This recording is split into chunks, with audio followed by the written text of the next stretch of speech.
Mavericks Spurs, 3 takeaways as Victor Wembanyama spoils Cooper Flagg's debut. San Antonio's star big man proves unstoppable. Dallas's rookie slips in his opener, and the Mavs may have point guard issues. Dallas.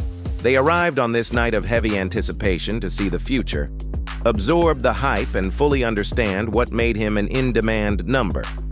1 overall draft pick and designated flag bearer for the league.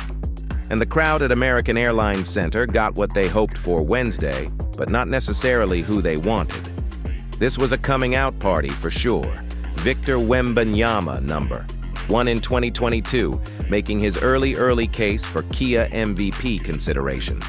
As for Cooper Flagg, number 1, 2025, let's just say there will be plenty of second chances to make a first impression.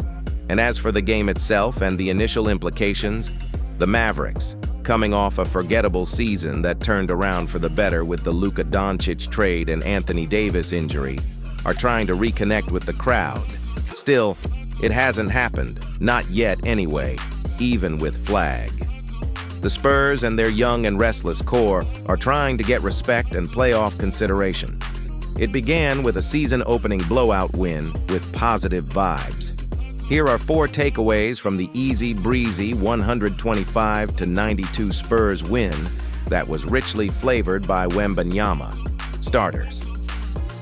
With 6:42 left in the game, a distinctive chant was heard, and strangely enough, inside a road arena. Rooting interest aside, basketball fans knew what they were seeing, and so they said, MVP. He checked out moments later after bow-tying a classic performance. 40 points, 15 rebounds, 6 assists, 3 blocks, and highlights that a player should never be allowed to make at 7'4", or is it 7'5". Wembanyama was irresistible and unstoppable for 30 minutes, and he wasn't matched against a slouch. For various stretches, he took on Anthony Davis, one of this generation's better defensive players, and stole his chain a few times. Here were some of the gems: a reverse cradle dunk, a step-back three-pointer, and subsequent 4-point play, an isolation and between-the-legs dribble on AD for a step-back mid-range, and 3-point play. Davis drew a 4th foul on the second quarter sequence, and a pair of dunks where he beat his man down court. Took him about 5 strides to cover that ground. A total monster night that fans in the arena gasped multiple times. Is this what the NBA can expect this season from such a freak? And if this was indeed a preview, well, heck, how lucky are the Spurs and the NBA as a whole? We needed to make a statement, said Wembanyama. We're all tired of losing, and that's the truth. 2. Coop was thrown for a loop. He has been the center of attention from the time he entered high school, never flinching along the way, showing amazing maturity as early as 16, and displaying an old soul style of play. But when the curtains drew back on his rookie debut, he seemed frozen, especially early. The thaw didn't happen until the second half, when the outcome was well out of reach, and Flagg looked a bit more comfortable and in his skin. Good news, 81 more games to go. Yet at times, it wasn't poor, just invisible. Flagg finished with 4 baskets, 3 turnovers, 10 points, all second half, 10 rebounds, and was a -29. And he wasn't nearly the most impressive rookie on the floor. That was Dylan Harper of the Spurs, taken 2nd overall, who was poised, steady, and smooth. Harper showed a tendency to attack the rim and hang in midair while his defender fell to earth. Harper, 15 points, 7 for 14 shooting, 4 rebounds. Mavs coach Jason Kidd said, "I thought Cooper played within himself. He took what the defense gave him. Flagg seemed to try to fit in initially before turning aggressive.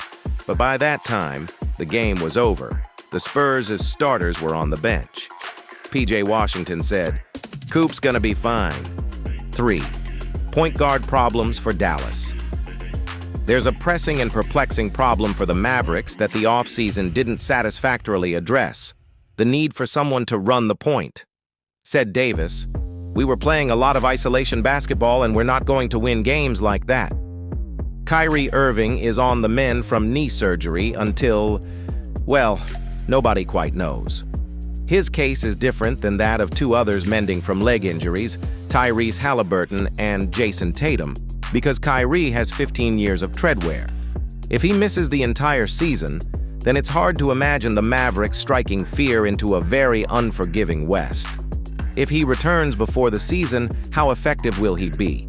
And where will the Mavericks sit in the standings? This is an indictment against D'Angelo Russell, the supposed bridge guard until Kyrie's return, who evidently hasn't earned the trust of Kidd. Russell didn't start and played just 15 minutes. Ryan Nembhard looked promising in the preseason, but is an undrafted rookie and might require more time. The fallback plan by Kidd was to use Flagg for stretches at the point, and the initial results weren't promising. The Spurs attacked his dribble and forced him to surrender the ball, prematurely at times. He looked unsure and vulnerable against smaller defenders. Kidd admitted his team didn't pass the ball, make a play for a teammate. This will handcuff the Mavs until somebody on the roster literally gets a better handle on the situation, or if they frantically search for a temporary replacement before the trade deadline. Subscribe now, NBA Perfect.